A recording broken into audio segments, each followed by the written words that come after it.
y os vamos a exponer el caso 3, en este caso trata sobre la libertad de expresión y la cultura de la cancelación de ejercicio jurídico interdisciplinar. Los temas que vamos a abordar son los siguientes y empezaremos dando unas breves líneas de los hechos que sucedieron para luego poder confirmar nuestra posición con fundamentos jurídicos.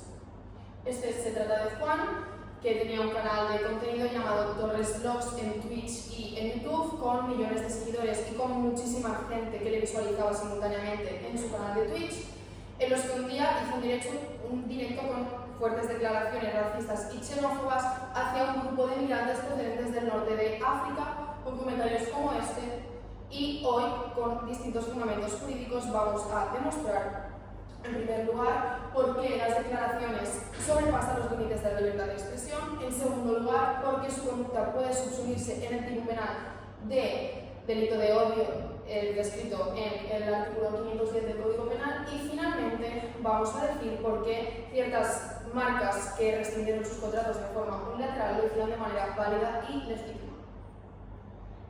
En este caso, lo que queremos hacer primero es defender la postura de asociaciones que le denunciaban, amparándose en que había sobrepasado los límites de la libertad de expresión. En su caso tenemos el artículo 20 de la Constitución, donde en el punto 1, apartado A, se regula este derecho de libertad. Hemos querido destacar el punto 2 de este mismo artículo, destacando la censura, puesto que él se ampara en que actualmente tenemos una cultura de la cancelación y que se le estaba censurando su trabajo sin permitirle ejercer su derecho a la libertad de expresión.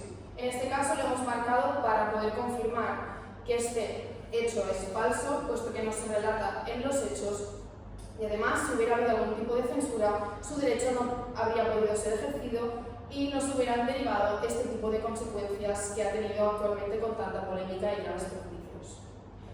Tenemos también en su caso que en el punto 4 del artículo 20 se regulan los límites a la libertad de expresión y nos vamos a centrar en los reconocidos en el título primero de la Constitución, para demostrar por qué se han sobrepasado estos límites en la vulneración de ciertos derechos. El primero de ellos es el derecho a la igualdad, regulado en el artículo 10 de la Constitución.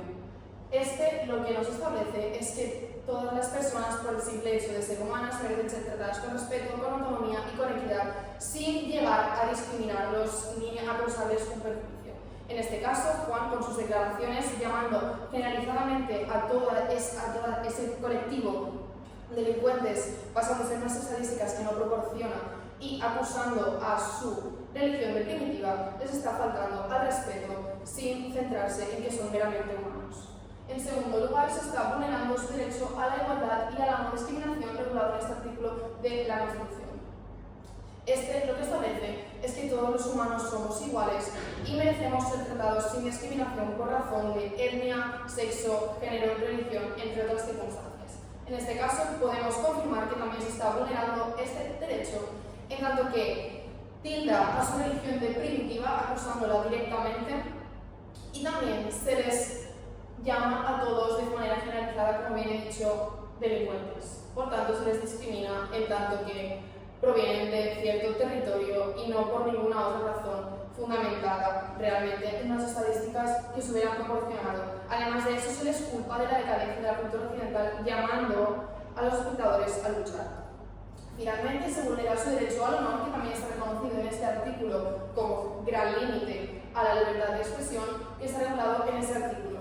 Este lo que intenta es proteger la reputación, la estimación social y la fama de ciertas personas, protegiéndolos frente a acusaciones falsas o expresiones que los perjudiquen. En este caso, las acusaciones de delincuencia podrían considerarse falsas o presumirse de falsas, en tanto que no proporcionan ninguna estadística y lo hace de forma generalizada, afectando así a su estimación social y a la perspectiva de ese tipo de personas, que afectan, sobre todo si nos centramos en el hecho de que Juan tiene un canal con muchísima repercusión, muchísima influencia y que incluso ha logrado persuadir a usuarios que le han respondido con cierta efusividad. Todo seguido, tenemos aún para confirmar el sobrepasamiento a los límites de la libertad de expresión, tenemos jurisprudencia que respalda nuestra visión y nuestros puntos de vista. En este caso tenemos el Tribunal Europeo de Derechos Humanos, que en su asunto FERET, el caso de Bélgica de 2009, en lo que hacen sobre todo es tener como base el artículo 10 del Convenio Europeo de Derechos Humanos. Este, en su primer apartado, lo que hace es establecer qué es el derecho de expresión visto desde un punto más internacional, y en el segundo apartado de este mismo artículo se establecen las restricciones al ejercicio de este derecho por razones de medida necesaria como en una sociedad democrática y por ciertos aspectos como por ejemplo la defensa del orden y la prevención del delito. Si pasamos en el siguiente caso, vemos como el Tribunal Europeo de Derechos Humanos constata que no se trata de una vulneración de este artículo la condena penal que se le impuso a un diputado belga por publicaciones en las que incitaba a la discriminación y al odio racial.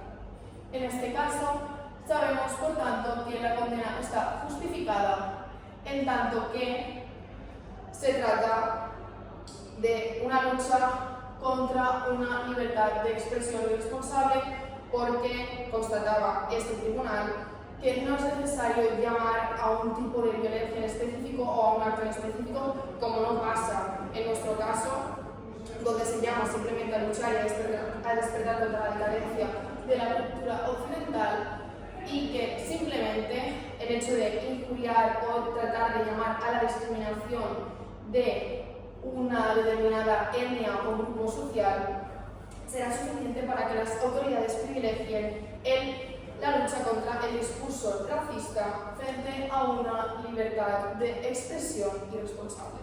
A continuación dejo paso a mi compañera Nara, que va a continuar hablando sobre los límites a la libertad de expresión y por qué se vulneran. Sin antes mencionar la importancia que tiene el hecho de conocer el artículo 10 de la Constitución, donde se dicta que las normas relativas a los derechos fundamentales y las libertades de la Constitución deben ser interpretadas de acuerdo a las declaraciones y a los convenios ratificados por España. Por tanto, es otro motivo para poder calificar este caso como un sobrepasamiento a los límites de la libertad de expresión, en tanto que España ratificó este convenio en 1979 y se trata de un caso similar. Ahora sí, mi compañera va a continuar. Bien, ahora os vamos a presentar dos sentencias más del Tribunal Constitucional que nos ayudan a afirmar más claramente por qué la libertad de expresión en ningún caso puede servir como un escudo para difundir ideas que inciten al odio y a la discriminación. La primera que nos encontramos es la sentencia 177 de 2015. En dicha sentencia nos encontramos con un recurso de amparo interpuesto por dos individuos, Jaume Roca Capellera y Enric Esther Tablas, que impugnan su condena por un delito de injurias a la corona tras quemar en público una fotografía de los reyes. Estos hechos tuvieron lugar el 13 de septiembre de 2007 en una plaza pública de Girona durante la visita institucional del rey. Previamente a esta visita institucional se llevó a cabo una manifestación antimonárquica en la cual los dos individuos cogieron una foto de los reyes de España, la rociaron de líquido inflamante y le quemaron fuego públicamente. Entonces, ¿cuál es el verdadero problema jurídico planteado en este caso? Pues la pregunta que se planteó fue que si esta quema pública de fotografías estaba amparada por la protección de la libertad de expresión o si en cambio resultaba un delito de incitación al odio por su carácter injurioso. Bajo esta premisa se afirmó, tal y como ha explicado mi compañera Carmen anteriormente, que la libertad de expresión, artículo 20.1a de la Constitución española, tiene una posición preferente en la Constitución debido a su función de la formación de la opinión pública. No obstante, en ningún caso se trata de un derecho absoluto y por lo tanto no pueden quedar bajo su protección aquellas declaraciones que inciten claramente al odio o a la violencia. Por este motivo, el Tribunal Constitucional acabó desestimando el recurso de amparo y acabó condenando a estos dos individuos por un delito de injurias a la corona, ya que fue un acto valorado como una acción simbólica que evidentemente incitaba al odio y a la discriminación. En segundo lugar, nos encontramos con una sentencia de la sección tercera de la Audiencia Provincial de Almería, número 324, 2023. En esta sentencia nos encontramos con Carmelo. Carmelo es un individuo que es administrador de dos cuentas en redes sociales, concretamente en Twitter y en Facebook, en las cuales tenía perfiles radicales de extrema derecha, donde se encargaba de publicar mensajes y acciones que difundían rechazo y odio hacia migrantes, normalmente provenientes de Marruecos. Además, Carmelo se encargaba de colgar por su localidad distintos carteles de carácter xenófobo o racista. De este modo, la valoración de la prueba y el razonamiento jurídico al cual llegó la Sala Provincial de Almería fue que Carmelo había cometido un claro delito de odio, ya que su conducta se podía entender bajo el artículo 510 del Código Penal. En este caso, la Sala aplica la doctrina del Tribunal Supremo, en la cual podemos ver que el objeto de castigo en los delitos de odio nunca puede ser la expresión de una idea, sino que se castiga cuando se haga de modo que incorpore una provocación al odio, a la discriminación o a la violencia, infringiendo de este modo los valores constitucionales de la dignidad humana y la no discriminación por distintas causas, entre ellas el origen racial o la religión. Por ende, se puede afirmar que en todos estos casos no se trata de castigar sentimientos, sino que más bien se castigan acciones y expresiones que creen peligro o discriminación. De este modo, ¿cómo podemos aplicar estas sentencias al caso que estamos presentando el día de hoy? Pues, como bien podemos suponer, las declaraciones de Torres Bloch no constituyen una mera opinión política, sino que estigmatizan de a un colectivo concreto, con los cuales son los inmigrantes del norte de África. Además, atribuyen rasgos delictivos generalizados y descalifican su religión tachándola de primitiva. Finalmente, este canal, Torres Bloch, también llama a su audiencia a luchar contra la decadencia de la civilización occidental, lo cual puede interpretarse como una incitación a la violencia y a la acción. Por lo tanto, queda claramente explicado por qué estas declaraciones sobrepasan los límites de la libertad de expresión y se acaba adentrando claramente en un delito de odio. Ahora, mi compañera Julia nos va a explicar por qué consideramos que dichos actos constituyen delito de odio. De acuerdo, pues analicemos por qué, como acusación, solicitamos que la conducta de Juan Torres sea condenada como un delito de odio regulado en el artículo 510.1 de nuestro Código Penal, en sus apartados A y B.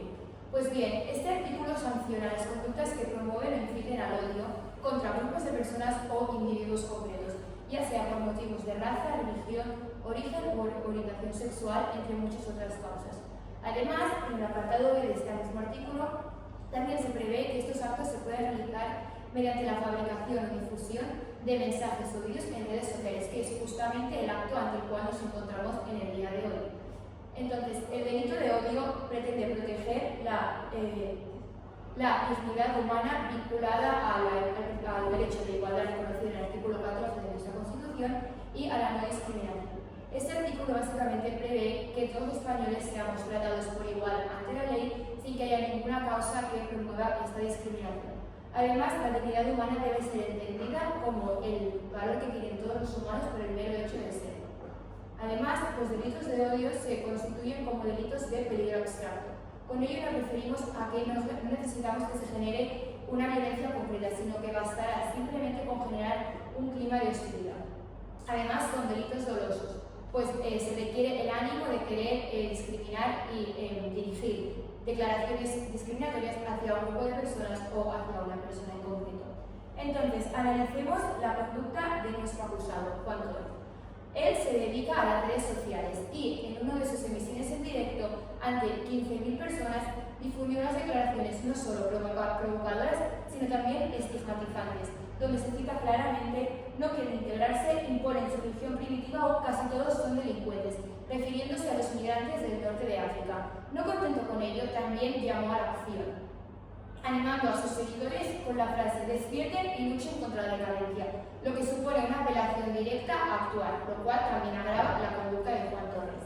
Además, el uso de las redes sociales aumenta la gravedad, pues se facilita la reproducción y se amplía el alcance de estas declaraciones, además de generar un clima de hostilidad, radicalización e imitación. La jurisprudencia también es reiterada en este ámbito. Destacamos estas dos sentencias del Tribunal Supremo. En primer lugar, tenemos sentencia 396/2018. en la cual el acusado fue condenado por un delito de odio por difundir tweets en la aplicación X que vulneraban claramente los derechos de las mujeres y el terrorismo, puesto que en estos tweets hacía apología al terrorismo. Además, el Tribunal Supremo destacó el efecto multiplicador que tienen las redes sociales en este tipo de casos. La segunda sentencia 35/2020 del Tribunal Supremo trata más o menos un caso similar, pues el acusado, César, difundió unos mensajes en redes sociales que hacían apología al grupo terrorista de ETA, lo cual se consideró discriminatorio y que vulneraba los derechos de un colectivo de personas de igual forma que la sentencia anterior. El Tribunal Supremo concluyó que las ideologías o pensamientos no pueden ser amparados por la libertad de expresión, tal y como han mencionado mis compañeras anteriormente, y además reiteró que el uso de las redes sociales solo agrava este tipo de conductas. Por todo ello, como acusación, consideramos que Juan Torres debe ser condenado por un delito de odio del artículo 510.1, pero debemos aplicar su apartado tercero, el cual permite aplicar la pena en su mitad superior siempre que estas conductas se realicen por medio de las redes sociales, como es el caso en el que nos encontramos hoy, puesto que Juan difundió mensajes tanto por YouTube como por Twitch. Además, el apartado quinto de este artículo permite inhabilitar al culpable. En nuestro caso solicitamos una inhabilitación de 7 años de sus actividades educativas, de tiempo libre y deportivas, además de también solicitar que se borren todos los mensajes y vídeos que resulten ofensivos hacia el colectivo de personas que son vulnerados en este caso, que son los migrantes del norte de África. Y con todo esto concluimos que se constituye en un delito de odio, vulnerando así el derecho de los migrantes de África. Por todo esto os paso ahora con mi compañero Álvaro, que os explicará por qué los hechos además pueden provocar la rescisión de los contratos. Bien, muchas gracias, Olga. A continuación yo os voy a explicar cómo todos los hechos permiten la rescisión unilateral de los contratos. Pero antes que nada, hemos de entender bien qué constituye un contrato. Paso a explicarlo paso por paso. El primer requisito necesario es el consentimiento. El consentimiento ha de estar dado por las dos partes. En este caso, queda claro que las dos partes, tanto el patrocinado como el patrocinador, dan su consentimiento. Paso a explicar el objeto. El objeto consiste en una obligación mutua, donde las dos partes se comprometen cada una a hacer su parte del trato. Bien, para que el objeto sea válido ha de ser posible, ha de ser lícito y ha de estar determinado. Evidentemente sabemos que está determinado, que es la remuneración económica a cambio de la visibilidad de la marca del patrocinador. Pero no es posible ni es lícita, ya que si estuvieran patrocinando a este señor que ha sido imputado por un delito de odio, estarían apoyando a un criminal. Es por eso que al constituirse delito se rompe el objeto. Paso a explicar la tercera parte, que es la causa.